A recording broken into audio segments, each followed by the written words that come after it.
Rreth arsyeve që kanë shtyrë të ndërmarrë këtë akt të rënd, do të kemi një komunikim drejt për drejt me gazetaren Nada Dosti. Nada, të përshëndes, faleminderit për kohën. Po, përshëndetje. Patjetër që janë minutat e para, orët e para mbas këtij sulmi, autori është vetë vrarë, por çfarë ke mundur të mbledhësh si informacion për sa i përket atij, pse ka ndërmarrë këtë akt fatal? Çfarë ka shtyrë atë të sillet në këtë formë?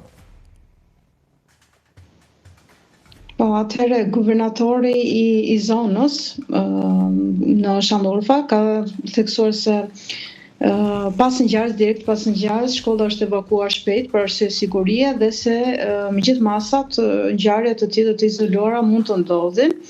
Ai shtoi se prokuroria po ndjek procesin penal dhe procesin administrativ. Do të zbardhen gjitha detajet nga fillimi deri tashmë dhe shprehu gjitha ngushëllimet e veta për banorët e Siverekut, për komunitetin arsimor dhe gjithë vendin. Ai gjithashtu theksoi se ende nuk ka një shkak të qartë për sulmin, dhe se shkolla nuk ishte konsideruar me rrezik të lartë. Shkolla në fjalë ka 743 nxënës dhe njihet si një shkollë e suksesshme. Pra, për momentin ende nuk ka ndonjë arsye për sulmin. Nada, ka qenë pjesë e kësaj shkolle autori, i cili është vetë vrarë? Po, thuhet se ka qenë, është një ish student, ish nxënës, domethënë i shkollës. Ai ka pas ndjekur mësimet deri në klasën e 9, më pas ishte regjistruar në një shkollë tjetër të mesme. Dhe gjatë ngjarjes u rrethua nga policia brenda shkollës dhe duke kuptuar se do të kapej se ishte drejt arrestimit, domethënë i dha fund jetës me armë zjarri. Nada, si funksionon në shkolla të tilla me një kapacitet kaq të madh? A ka masa sigurie, si ka arritur ai që të futet brenda ambienteve me armë zjarri edhe të të kryejë sulmin? Po, siç theksohet edhe në një deklaratë të vetë guvernatorit, edhe ai domethënë është shprehur i habitur sepse shkolla domethënë të tilla, të këtij lloji niveli, domethënë janë shkolla me masa sigurie të lartë.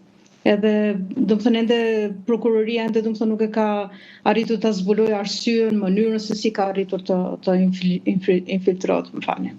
Qartë, Nada, ishte turk apo i një kombësie tjetër? Jo, nuk dihet, por nga emri, domethënë me sa arrit kuptoj nga emri, duket si turk, duket emër turk, por nuk e di nëse i përket ndonjë komuniteti etnik brenda Turqisë. Nga emri duket emër i pastër turk, i qartë turk, domethënë. Qartë. Çfarë thon mediat, Nada, apo ekspertët, pistat e hetimit, paktën nga dinamika e këtij sulmi, të çojnë drejt një sulmi terrorist apo le themi një sulmi i cili është kryer nga një person që vuan nga shëndeti mendor? Çfarë mund themi? Me thënë të drejtën, unë hulumtova edhe nëpër mediat kryesore, deri tani deri në këto momente para se t'ja live nuk ka ndonjë detaj. Hulumtova pak nëpër rrjetet sociale se zakonisht aty ka domethënë më shumë spekulime, më shumë gjëra interesante kështu.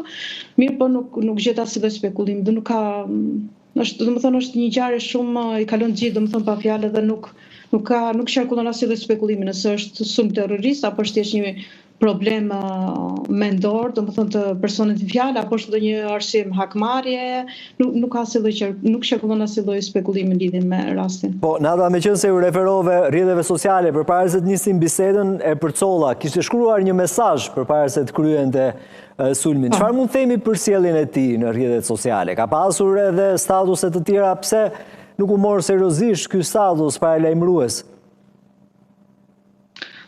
Nuk e di me thënë drejtën. Thash nëpër mediat më kryesore, pash edhe media, domethënë, le themi këto tabloidet, këto mediat më të thjeshta, domethënë mediat lokale, mediat e Shanurvës të vetë qytetit, nuk ka domethënë edhe nëpër rrjetet sociale nuk ka asnjë lloj domethënë informacion për personin në fjalë, për arsyet pse shtyu të bëj këtë lloj krimi. Duket shumë rast domethënë unik, shumë i veçantë. A janë të shpeshta raste të tilla në shkolla në Turqi? Shtetet e Bashkuara të Amerikës për shembull ndodhin fatkeqësisht shumë shpesh. Në Turqi çfarë ndodh?